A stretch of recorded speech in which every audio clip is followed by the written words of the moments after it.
everybody. So just to keep everyone posted on what's going on here at Cricket's Chirps Farm, this is Chrissy here, by the way, with the girls, Luna and Daffodil, who I have been saying I thought have been due for days now. Of course, it was an accidental breeding, so we don't know for sure what their due dates are, obviously. Here's Luna, getting bigger by the day.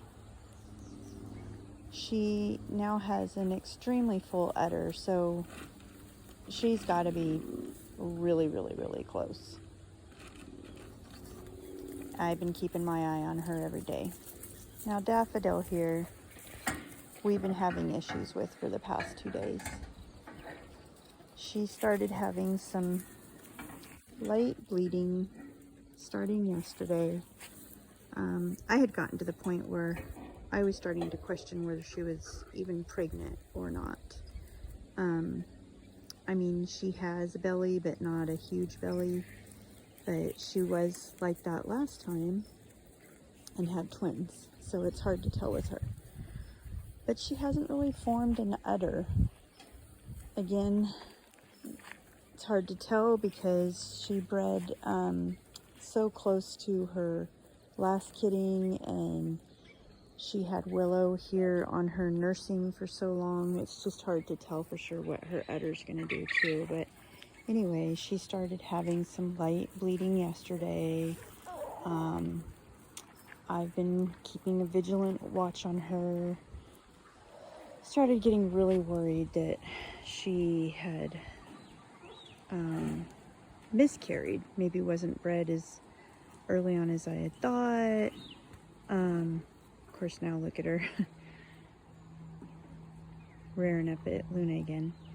I was going back and forth trying to decide whether I should call a vet or not, because she's not bleeding a lot, but they aren't supposed to bleed.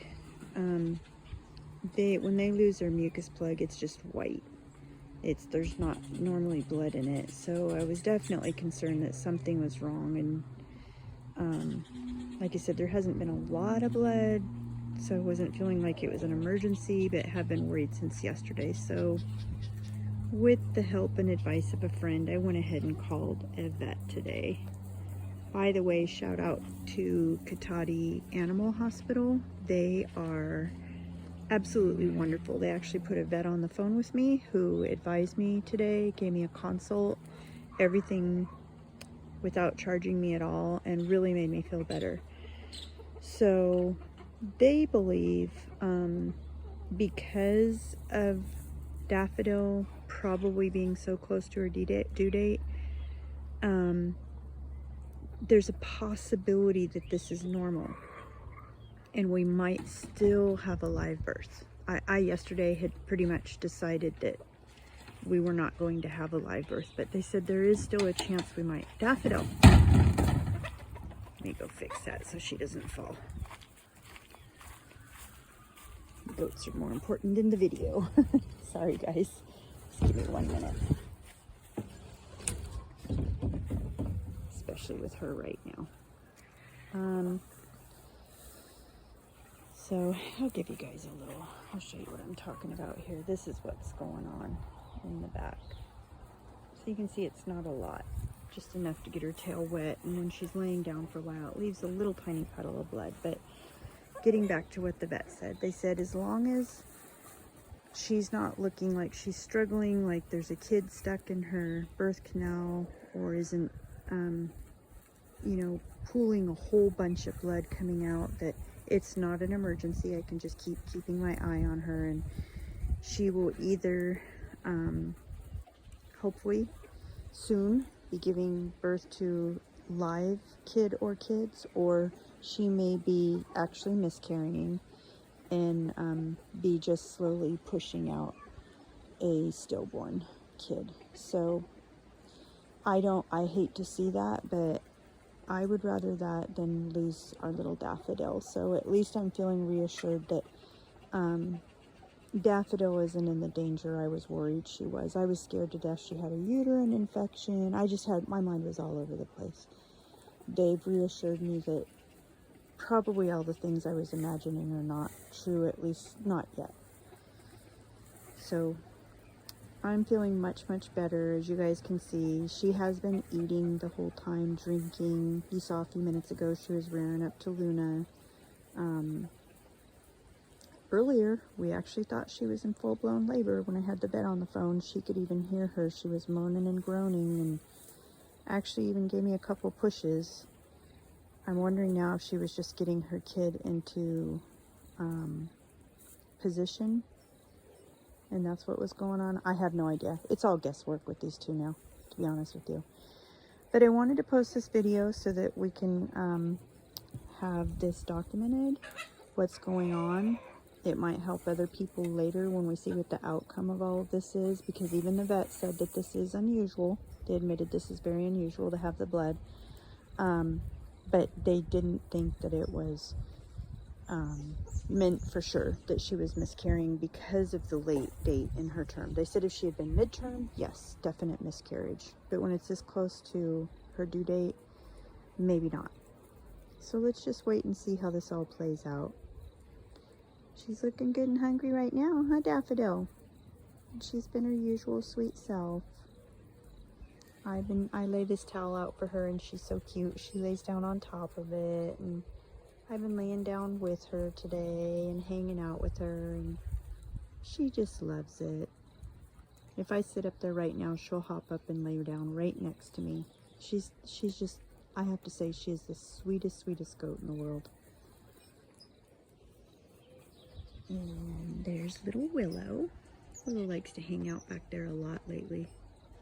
Willow kind of the past couple days since this all started has kind of just moved out of the goat barn over there and moved in with her daddy Zeke, and has been hanging out over on top of the doghouse over there in Zeke's little shed.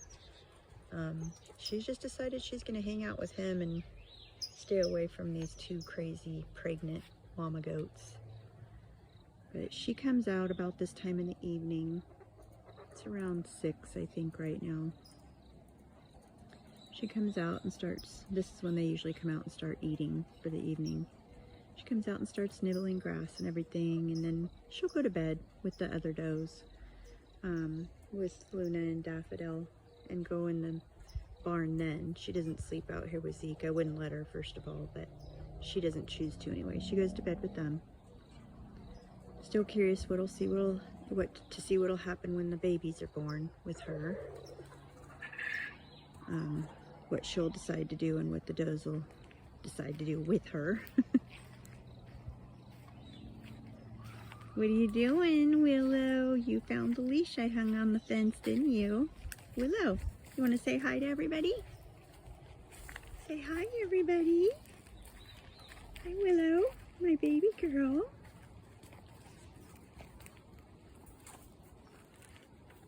She's got her mama's sweetness, but she's got some spunk and attitude to her too. You got a little of both, huh? Come here. You got a little of both.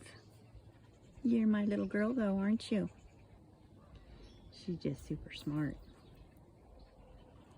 Do you like to get into stuff, Willow? Yeah, you do. Let's go see what Luna's doing over here. She's hiding under the pallets. This girl is ready to burst.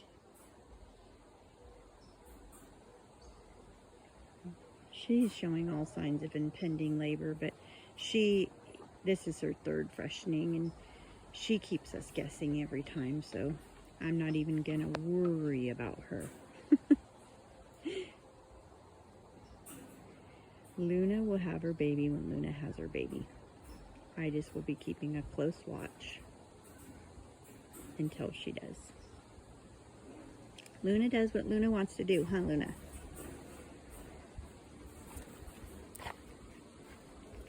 Daffodil's the one that's got me on my toes, because last time she was like clockwork. She was right on time.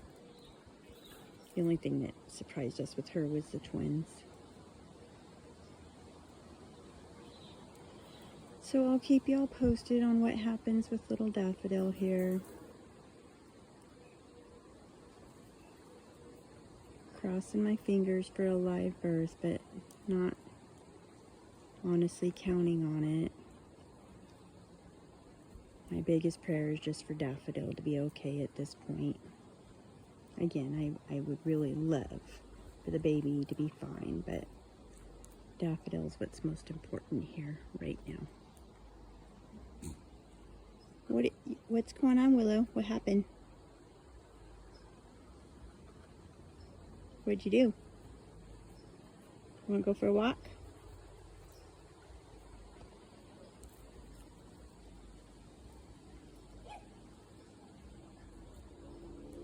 Alright guys, I'm gonna check out.